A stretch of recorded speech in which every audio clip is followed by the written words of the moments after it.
Hi, I'm Kim Solez from the University of Alberta, and I wanted to propose to you some slogans for xenotransplantation for 2024 that have suddenly been made appropriate by the Chevron decision by the US Supreme Court and rapid advances in artificial intelligence. So it's kind of an extension of the talk that I gave on June 1st at the American Transplant Congress. Interestingly, that particular talk, you can find some support for the timelines that I was talking about there on June 1st in the fireside chat with Alex Azar, the former Secretary of Health and Human Services in the US. He and I were both talking about a timeline of basically 10 to 15 years. I said the organ shortage would end in that time period. He is talking about unlimited organs at the end of that time period. So that might even be a surplus, more than we need. But I thought it was remarkable that that idea I put forward on June 1st was reiterated by this major policy maker from the US government just 3 days later. And so what does this mean? It sort of gives you the idea that things are likely to move quite quickly now. This is the mythical beast of push me, pull you, two heads and potentially go two different directions. And if you think of the influence of ethics in xenotransplantation, which we talked about at the AST Controversies Conference that I directed on January 25th and 26th, 2024. Okay, well, what would the influence of ethics be on xenotransplantation? Might think, well, make it cautious, slow things down. But now what it's looking like is that we will indeed be able to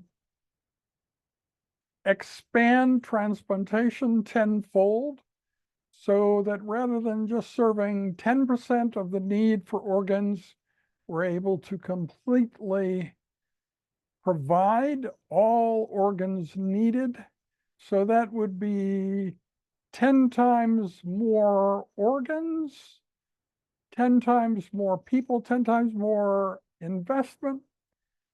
And where ethics comes in is when you look at the number of young people going into transplantation, it's steadily heading down. And so there would need to be a public relations campaign. I think it'd be kind of fun to be part of this, to increase the number of medical trainees going into transplantation.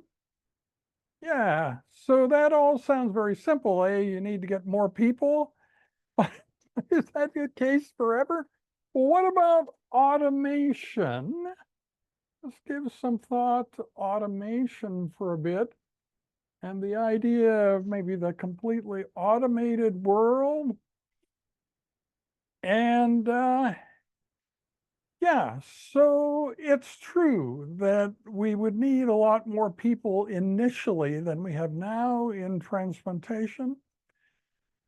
But eventually machines will learn how to do everything.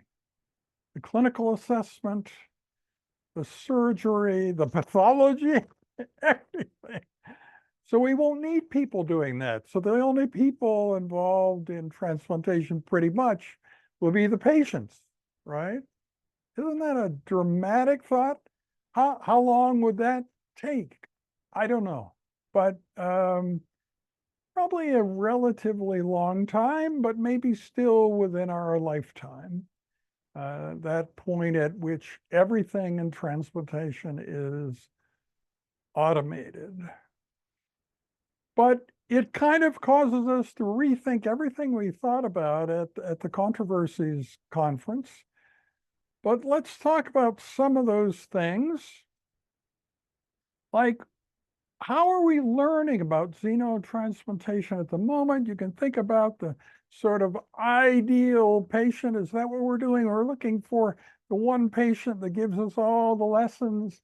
No, that isn't it. We're kind of aggregating what we learn from every successive patient who receives a pig to human transplant. Why is that going slowly? It's going slowly because it requires FDA approval for each of these procedures and eventually for clinical trials. But with the reversal of the Chevron decision by the Supreme Court, that will eventually change.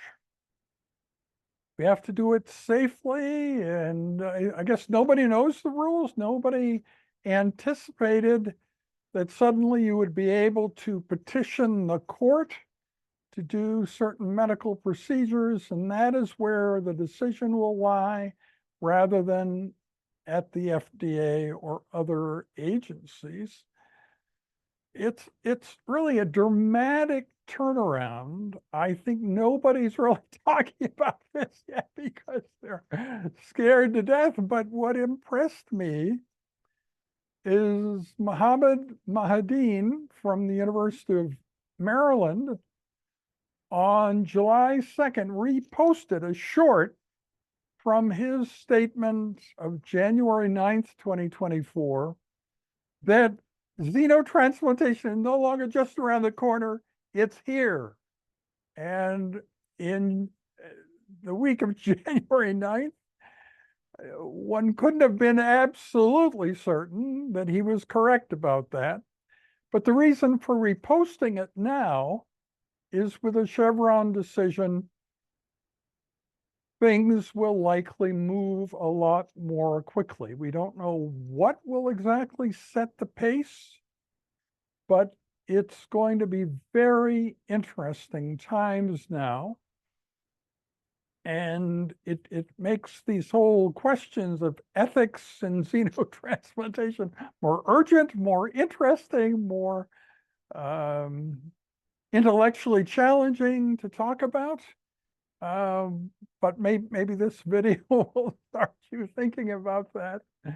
Yeah, so just think of likely how intense now the progress towards gearing up for a larger number of xenotransplants, and then for regenerative medicine transplants, stem cell generated organs, and bioartificial organs.